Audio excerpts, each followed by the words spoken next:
Ya, bismillah, alhamdulillah, wassalatu wassalamu ala sayyidina rasulullah sayyidina Muhammad ibn Abdullah wa ala alihi wasallam wa amma ba'du. Di sini saya akan bahas tentang suatu penelitian yang judulnya Diaspora Hadhrami yang diciptakan oleh Burhanuddin dari UIN Syarif Hidayatullah Jakarta, yang di awal pembahasannya meskipun saya juga setuju tentang hal itu, tetapi perlu diluruskan. Jadi gini, di situ dijelaskan mau tidak mau kita harus menjelaskan, memberikan keterangan bahwasanya unsur utama orang Hadrami datang ke Nusantara adalah faktor ekonomi, dagang dan lain-lain lah. Jadi terus ada gejolak politik di negerinya. Tapi saya satu aja yang mau dibahas sekarang. Menurut saya hal itu betul, cuman saya kira kurang data dan kurang dari fakta. Saya buktikan salah satu buku ciptaan orientalis ya, Van den Berg dalam koloni Arab di Nusantara menjelaskan tentang kalau bahasa indah sayanya majasnya, tidak ada bangsa selain bangsa Hadrami itu yang datang ke setiap negeri-negeri yang semangatnya lebih dari bangsa Hadrami untuk menyebarkan agamanya. Ingat, bukan ekonomi, agama tuh. Jadi ketika penelitian ini Bapak Burhanuddin menjelaskan yang dititik beratkan adalah ekonomi, saya setuju, cuman saya bilang ekonomi itu bukan yang jadi acuan utama orang Hadrami ke sini. Oke, ada yang dagang, ada. Jadi gini, orang-orang Hadrami datang ke sini, mereka bersekalian dagang, tapi niat utamanya risalah dakwah. Karena dagang itu untuk sekedar mencukupi kebutuhannya. Nah, dalam Islam itu kita wajib juga cari nafkah, tapi untuk bukan hasrat utama. Berbeda dengan bangsa Cina. Kita lihat fakta sekarang, bangsa Cina dari awal ke sini emang tujuannya bisnis, nguasain pasar. Sampai bukti sekarang, tahun sekarang, yang nguasain bisnis Cina, yang nguasain kemang Cina. Ini kan fakta. Sedangkan sekarang fakta yang ini fakta sederhana.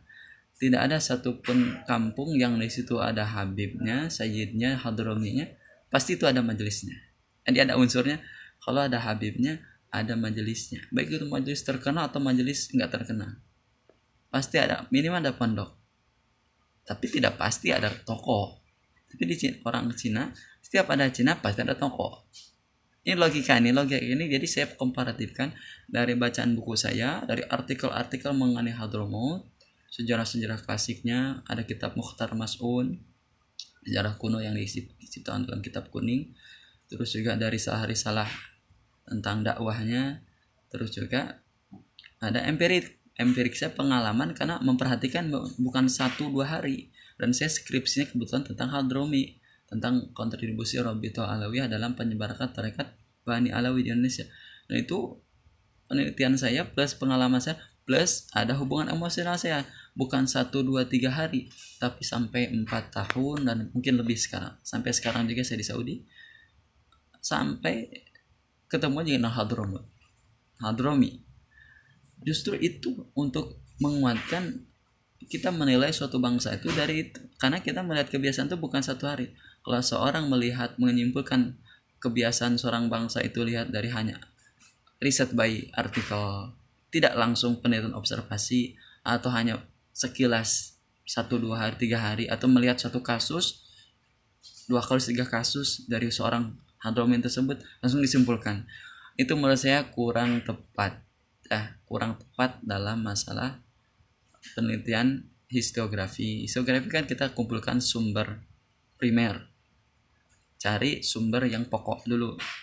Sumber pokok dari Hadrami ya berarti menurut saya kan sudah tidak ada lagi kitab yang otentik selain dari kitab-kitab orientalis seperti Van den Berg, karena langsung melakukan penelitian itu langsung penelitian ke lapangan, atau minimalnya langsung kepada orang yang bersangkutan, riset jangan 1-2 kali riset, beberapa riset. Kedua, sumber sekunder, yaitu kita kuatkan dengan sumber-sumber buku yang menelaah Hadrami, termasuk penelitian Anda yaitu Burhanuddin ya. Saya juga baca itu sebagai penguat. Akhirnya kita langsung melaksanakan interpretasi sejarah, historiografi sejarah langsung terbentuk. Nah, jadi menurut saya oke, saya objektif. Anda pakai sumber-sumber dari orientalis atau dari sumber barat, mau Americano, bebas nggak apa-apa. Cuman Anda harus bisa memahami konteksnya. Maksudnya gimana? Perspektif barat terhadap timur itu berbeda dengan perspektif timur ke timur. Barat ke timur tetap masih ada namanya, saya bilangnya ada pengaruh, masih ada pengaruh perang salib. Tetapi saya nggak juga tendensius, jadi kita harus bisa memilihnya. Akhirnya distigmakan, oh Hadrom itu ya niatnya ya ekonomi.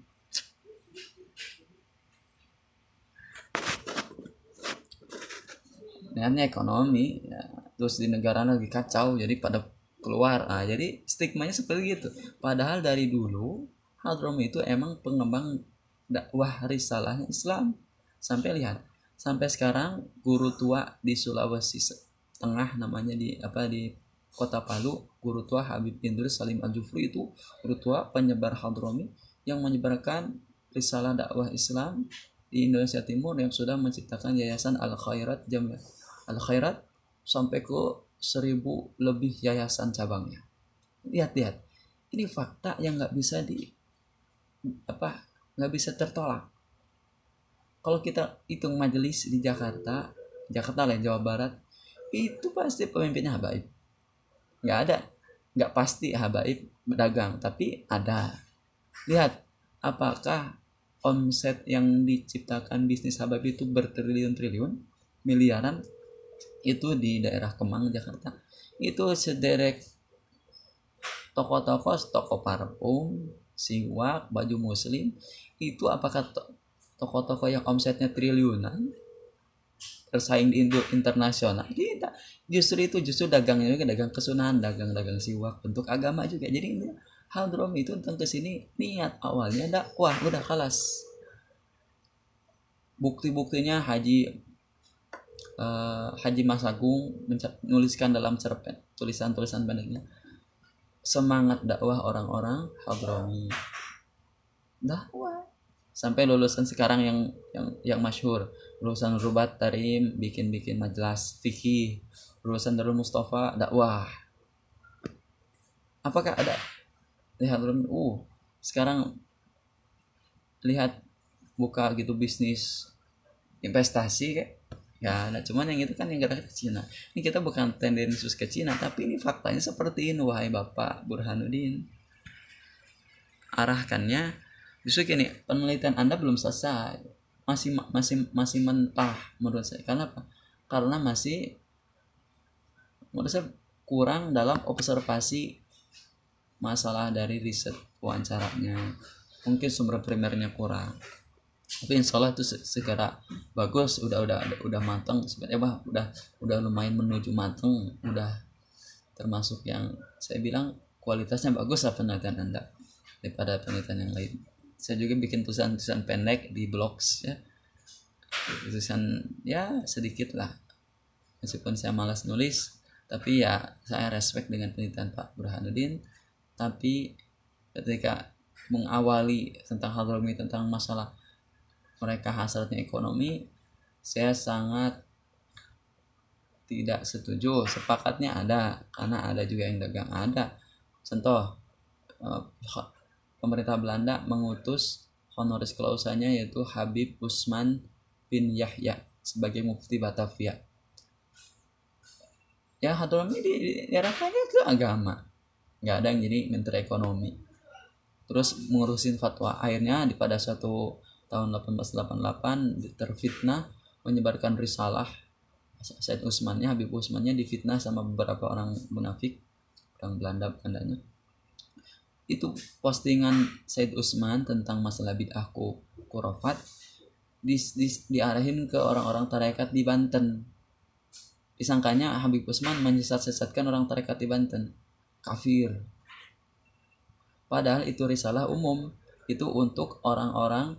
Sebelum itu risalahnya berbeda dengan waktunya juga, itu untuk orang-orang yang kejawen Sunda Wiwitan, tentang kurofat-kurofatnya, masalah masih ada sesajen-sesajen, tapi diarahkan ke tarekat. Padahal Said Usman juga tarekat, diadu domba. Akhirnya terjadi pemberontakan petani Banten yang terdiri daripada jamaah-jamaah tarekat Qadiriyah Naqsyabandiyah di Banten tahun 1888, yang diabadikan oleh bukunya Sartono Kartodirjo, pemberontakan petani Banten 1888. Nah gitu Pak, nanti nyambung. Kalau dengan hati penelitiannya, bukan dengan hanya cari stimulus aja, nanti nyambung. Allah mudahin. Jadi kita belajar sejarah tuh untuk mencari kebenaran, kejelasan, bukan cari-cari kesalahan ya, gitu ya, atau bukan cari-cari pamor atau untuk menjelaskan riset saja. Kalau niatnya itu nggak ada penelitian yang objektif, nggak ada yang enak dibacanya, akhirnya tendensius semua gitu. Alhasil saya hanya berkritik itu aja, yang lainnya bagus kan, bukan tendensius kan, ini hanya kritik gitu. Karena saya juga sampai S2 kemarin tesis gitu, judulnya juga tentang Arab juga, jadi Arab sama Arab sedikit lah bagus, sedikit lah namanya sedikit sharing ilmu tentang